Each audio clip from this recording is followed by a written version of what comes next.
আসসালামু আলাইকুম রহমতুল্লাহি ওবরাকাতু। সম্মানিত সিনিয়র এবং জুনিয়র হোমিওপ্যাথিক বন্ধুগণ, সবাইকে আন্তরিক শুভেচ্ছা এবং অভিনন্দন। আমরা অত্যন্ত চমৎকার একটা কেস টেকিং নিয়ে পর্যালোচনা করব। তো রোগীর নাম হচ্ছে আশরাফ উদ্দিন, বয়স হচ্ছে 32 বছর। উনি মূলত ব্রাহ্মণবাড়িয়া থেকে আসছেন আমার এখানে চিকিৎসা গ্রহণ করার জন্য। তো আমরা ওনার কেসটা নিয়ে দীর্ঘক্ষণ সময়, প্রায় 1 ঘন্টার উপরে হয়ে যাবে, অ্যানালাইসিস করলাম ওনাকে সাথে বসায়। ওনার কষ্ট হচ্ছে ফিস্টুলার সমস্যা, পাইলসের সমস্যা। সাধারণত ফিস্টুলাতে যে সমস্যাগুলি হয় কমন আমরা পাই, ইনফ্লামেশন হয়, একটা বার্নিং থাকে, সেখানে পাস ডিসচার্জ হয়, পুজ বের হয়। এই সমস্যাগুলি আমরা কমন সিমটম ফিস্টুলার ক্ষেত্রে দেখি। তাছাড়া আমরা দেখি যে ফিস্টুলায় তার যখন পুষটা বের হয়ে যায়, পানি বের হয়ে গেলে তখন ভালো লাগে, আবার যখন পুষটা জমে তখন টাড়াইতে থাকে, বের হয়ে গেলে আবার ভালো থাকে। এই সমস্যাটা দীর্ঘ 4 মাস যাবত উনি ভুগতেছেন এবং তার একটা আলসার, ডিউডেনাল আলসারের সমস্যা আছে। এই হলো মূল ওনার কমপ্লেন। আমরা ওনার পাস্ট হিস্ট্রিতে তেমন কিছু পেলাম না। ফ্যামিলি হিস্ট্রিতে পেয়েছি ওনার পাইলসের সমস্যাটা ওনার বাবার ছিল এবং আলসারের সমস্যা মায়ের ছিল, শ্বাসকষ্টটা ওনার আঙ্কেলের ছিল, চাচার ছিল। তো আমরা ভেরিফিকেশন করে পাইলাম যে উনি অত্যন্ত নার্ভাস প্রকৃতির মানুষ এবং উনি অলওয়েজ থিঙ্কিং ডিজিজ, সবসময় ওনার রোগটা নিয়ে চিন্তা করে। কিভাবে করে এটা কথা বলে ওনার সাথে আমরা বুঝতে পারবো। এবং আমরা পেলাম ফেয়ারফুল অত্যন্ত ভীত প্রকৃতির হয়, অস্থির প্রকৃতিটা রয়েছে এবং ওনার আমরা অ্যাংজাইটি পাইলাম যে উনি একটা দুশ্চিন্তায় ভুগে, অ্যাংজাইটিটা ওনার মাঝে রয়েছে। একটা অ্যাংজাইটি, দুশ্চিন্তা, টেনশন কাজ করে, তাই না? আচ্ছা, আমরা ওনার কাছে পরে আসবো। তারপর হচ্ছে আমরা জেনারেলি কী কী সিমটম পেলাম। চিলি পেশন, প্রচণ্ড শীত কাতরে এবং এক্সট্রিম চিলি ওনার। উনি কাঁথা গায়ে দা রাত্রেবেলা ঘুমায়, অন্যান্যরা গরমের দিনে যদি ফ্যান লাগে উনি কাঁথা গায়ে দা ঘুমায়। আমরা এটা ভেরিফিকেশন করে নেব কথাগুলো। অ্যাগ্রাভেশন মর্নিং, সকালবেলা ওনার কষ্ট বাড়ে, ক্ষুধা আছে মোটামুটি এবং ফিয়ার অফ অ্যালং, একা থাকার ভয় আছে এবং ডিজিজ, রোগ সম্পর্কে ওনার ভয়, পানির পিপাসাটা আছে। এবং আমরা পেলাম যে desire for fish and egg, ওনার মাছ পছন্দ এবং ডিম পছন্দ এবং টক পছন্দ। ড্রিমস অফ জার্কিং, ওনার শরীরটা জাকি মারে, স্বপ্নের মাঝে ওনার শরীর জাকি মারে। অ্যাভারশন টু মিল্ক, দুধ খাওয়ার পছন্দ এবং স্মেল হয় একটা, ওইখান থেকে যে স্রাবটা বের হয়, স্রাবের মাঝে একটা মাছের আষ্টে গন্ধ বের হয়। তাহলে এই হচ্ছে ওনার টোটাল সিমটম। আর ঘুমটা মোটামুটি হয়। এ হলো ওনার টোটাল প্রবলেম। সম্মানিত বন্ধুগণ, আমরা এই সিমটমগুলি ওনার সাথে একটু মিলিয়ে নিব, যে উনি আমি যেগুলি বলছি বানিয়ে বললাম কি না সঠিক আছে একটু জানি, ভেরিফিকেশন করে তারপর আমরা ওনার জন্য কী মেডিসিন দিব সেটা হচ্ছে মূল বিষয়। আমরা যদি একটু কথা বলে নিই ওনার সাথে। আচ্ছা আশরাফ ভাই, একটু জোরে বলবেন, আমরা একটু মিলাবো। আপনার এই কষ্টটা হলো 4 মাস যাবত বললেন? 4 মাস যাবত। আচ্ছা, 4 মাস যাবত। তাহলে এখান থেকে কি বের হয়? আপনি বলেন যে পাতলা পানির মতো পুজ বের হয়, আর কিছুটা মাঝে মধ্যে হালকা একটু গন্ধ অনুভব করে, আবার এটা হয় মাছের আইসটা পানির মতো, এরকম একটা ডিসচার্জ হয়েছে। আপনার শরীরে বলেন শীত খুব বেশি, শীত একটু বেশি, মানে আপনার কাঁথা গায়ে দাও, কাঁথা মানে শুলে একটা পাওয়ার মধ্যে দিতেই হবে, নাহলে আমার আচ্ছা, তাহলে ওনার গায়ে কিছু না কিছু দিতে হবে, এটাকে আমরা বলি এক্সট্রিম চিলি পেশেন্ট। আচ্ছা, আমরা এই সমস্যাগুলি বলছিলেন সকালবেলা বাড়ে, সকালবেলা বাথরুম শেষ করার পরে এটা, আচ্ছা, এটা বৃদ্ধি হয়। তারপরে ক্ষুধাটা মোটামুটি আছে বললেন। তারপরে রোগ সম্পর্কে কি বলেছেন? সবসময় যে এই রোগটা নিয়ে একটু দুশ্চিন্তা, একটা ভয় ভিতরে কাজ করে। আচ্ছা, এখানে উনি আরেকটা বিষয় বললো, যখন এই যে ফেসবুকে বা বিভিন্ন জায়গায় উনি স্টাডি করে রোগটা নিয়ে, তখন কি বললেন? এটা বেশি আতঙ্ক বোধ করে একবার, মানে এই সময় অনেক খারাপ লাগে। নিজের বাচ্চা কাচ্চা আছে, ওদেরকে দূরে ভিতরে খারাপ লাগে, কাজ করে ভিতরে। আচ্ছা, এখন আমি এটা যারা পেশেন্ট আমার ভিডিওগুলো দেখেন তাদের প্রতি একটা রিকোয়েস্ট থাকবে, আপনারা রোগ নিয়ে কিন্তু ফেসবুকে বা ইউটিউবে বেশি ঘাটাঘাটি যত করবেন তত আপনার প্যারাশানি, টেনশনটা আরও বেড়ে যাবে। আরেকটা বিষয় কি বলেন, একা একা থাকার একটা ভয় আছে না? একা মানে অন্য জায়গায়, মানে নিজের বাড়ি ছাড়া অন্য জায়গায় থাকলে একা একা থাকতে। ডাক্তাররা জানি কি বলছিল যে 11 ফোবিয়া। আচ্ছা, ওনার 11 ফোবিয়া একটা রোগের কথা বলেছে। 11 ফোবিয়া তো আপনারা জানেন যে ওই যে ফাঁকা কোনো জায়গা দিয়ে, যদি উঁচু কোনো জায়গার ভিতর দিয়ে ফাঁকা জায়গা দিয়ে যখন রোগী যায় তখন তার ভিতরে একটা ভীতি কাজ করে, অনেক সময় একা একা বাড়িতে থাকলে ভীতি কাজ করে। এই বিষয়গুলি আমরা পাই। আপনার পানির পিপাসাটা আছে বললেন, পানির পিপাসাটা আছে, আর মাছ এবং ডিম পছন্দ, তাই বলেন না? আচ্ছা, আর পেলেন যে টকটা পছন্দ। আমি তো সঠিক বলতেছি কিনা? আচ্ছা আচ্ছা, দুধটা একটু অপছন্দের কাতারে রয়েছে, সমস্যা হয় পেটের মধ্যে। আর বললেন যে মাছের আইসটার মতো একটু দুর্গন্ধ হয়, আর একটু নার্ভাস বোধ করেন, সব কিছুতে নার্ভাস বোধ রয়েছে এবং রোগ নিয়ে সবসময় চিন্তা করেন, এটা টেনশন, দুশ্চিন্তা এগুলি রয়েছে।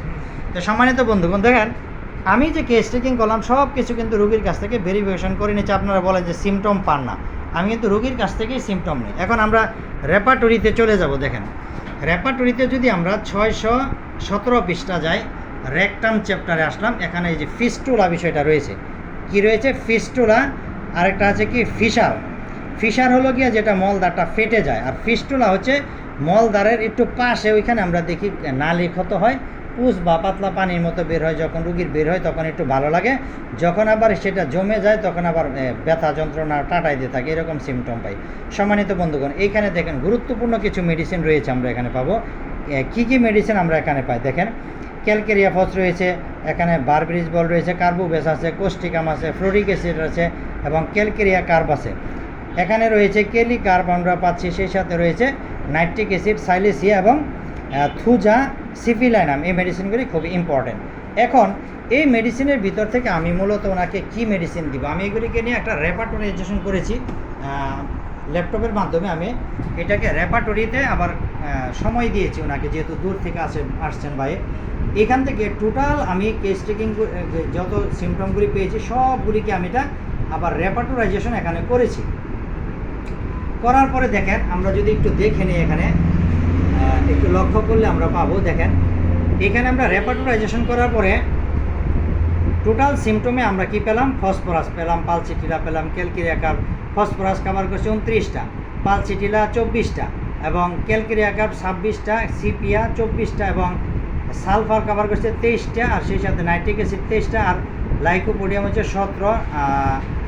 এইভাবে দেখেন সর্বশেষ আমরা সাইলেসিয়াকে পাচ্ছি মাত্র 21টা সিমটম, মানে 21টা পয়েন্ট, 21 পয়েন্ট পেয়েছি। তাহলে সর্বোচ্চ কি আমরা এখানে পাচ্ছি? ফসফরাস, তারপর হচ্ছে পালসিটিলা, তারপর হচ্ছে ক্যালকেরিয়া কার্ব, তারপর সিপিয়া। এখন আমি যেহেতু এখানে 4টা মেডিসিনের সর্বোচ্চ মার্ক পেয়েছি, এখন এই মেডিসিনগুলিকে আমরা একটু ভেরিফিকেশন করে বা আমরা এটাকে যাচাই করবো যে ওনার মধ্যে সেই সিমটমগুলি আছে কিনা। সর্বপ্রথম হচ্ছে কি আমরা কী পেলাম এখানে? ফসফরাস। আচ্ছা, ফসফরাসের গুরুত্বপূর্ণ সিমটম আমরা একটু দেখে নিই। আপনার এমনি বজ্রপাতের কোনো ভয় আছে? না, বজ্রপাতের কোনো ভয় নেই। ভয় নাই। এই কোল্ড ড্রিঙ্কস, আইসক্রিম এগুলির প্রতি কোনো চাহিদা আছে? এগুলো চাহিদা নেই।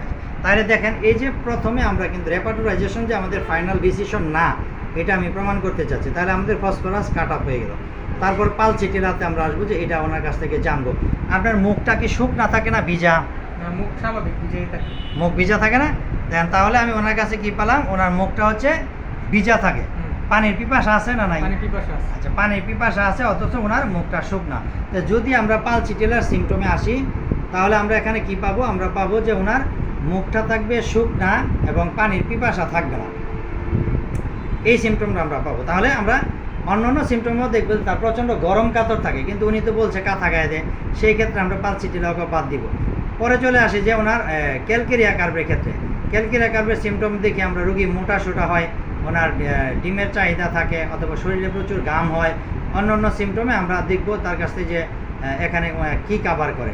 তো ওনার দুটো সিমটম পেলাম, যে ক্যালকেরিয়া কার্বে ওনার ডিম পছন্দ আছে এবং শরীরে প্রচুর ওনার শীত রয়েছে, এবং সেই সাথে আমরা দেখি যে উনি নার্ভাস প্রকৃতির হয়।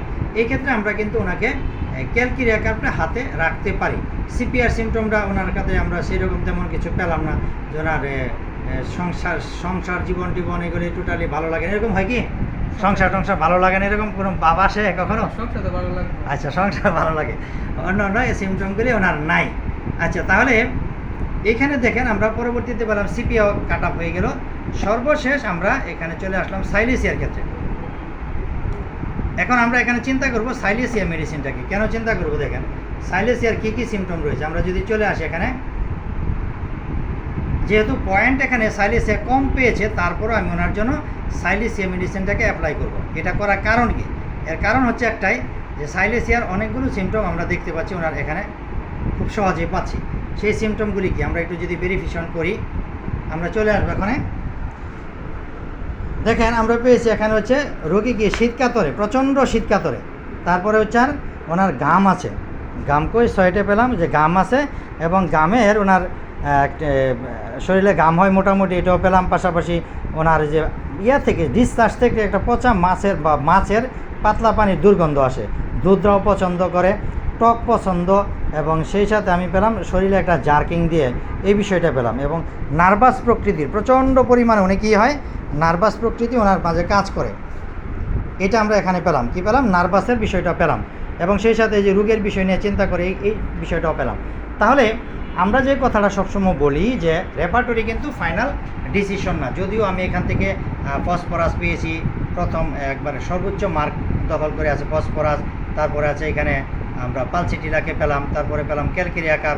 এখন আমি এই 3টা মেডিসিনকে অ্যাভয়েড করে, সিপিওকে অ্যাভয়েড করে আমি 21 মার্ক পেয়েছে সেখানে, সেটা হচ্ছে কি আমরা সাইলেসিয়ার কথা চিন্তা করব।